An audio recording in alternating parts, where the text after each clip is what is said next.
تجھے مارا تھا، میری زیادتی بتائے؟ تو استاد، بوڑھے استاد کی آنکھیں آنسوؤں سے بھر گئیں. کہنے لگے بیٹے بس آج کے دن کے لیے مارا تھا، یہ جو دن آ گیا نا میری زندگی میں اس لیے مارا تھا، یہ میں چاہتا تھا میری زندگی میں وقت ہے آج کے، بس میری مراد پوری ہو گئی. کہ صاحب کس لیے، مجھے بھی سمجھائے.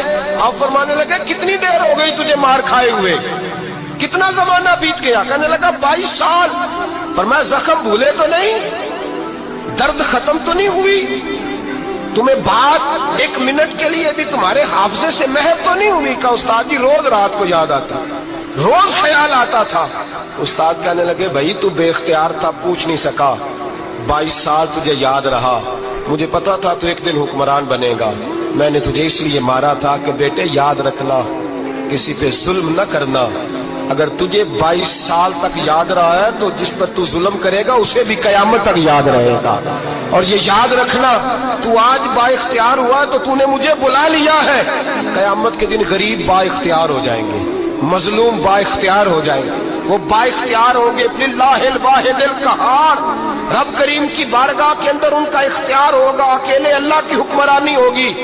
پھر وہ بلائیں گے بڑے بڑے کج کلا، دنیا میں جن کی پگڑیاں اونچی تھی وہ سر جھکائے کھڑے ہوں گے. دنیا میں جو ڈکٹیٹر بنتے تھے ان کی پشتیں لال ہوں گی، ان کو غدار لکھا جائے گا، قیامت تک نہیں بھولے گا. ظلم کرنا تو سوچ سمجھ کے کرنا، نہ کرنا جتنا تم سہ سکتے ہو، اتنی زیادتی کرنا جتنی قیامت میں تم برداشت کر سکتے ہو. میرے نبی کریم صلی اللہ علیہ وسلم نے فرمایا ظلم سے بچو، یہ قیامت کے اندھیروں میں سے ایک اندھیرا ہوگا. زندگی میں زیادتی نہ کریں. اگر تھوڑی دیر کے لیے کوئی چیز برداشت کر جائیں گے تو وہ فائدہ دے جائے گی، کچھ دیر کے لیے اگر سہ جائیں گے تو نفع مل جائے گا. سہنے کی کوشش کریں لیکن زیادتی نہ کریں. نظر کو، سوچ کو، ذہن کو پاک رکھیں. اور میرے بھائی زندگی پوری ظلم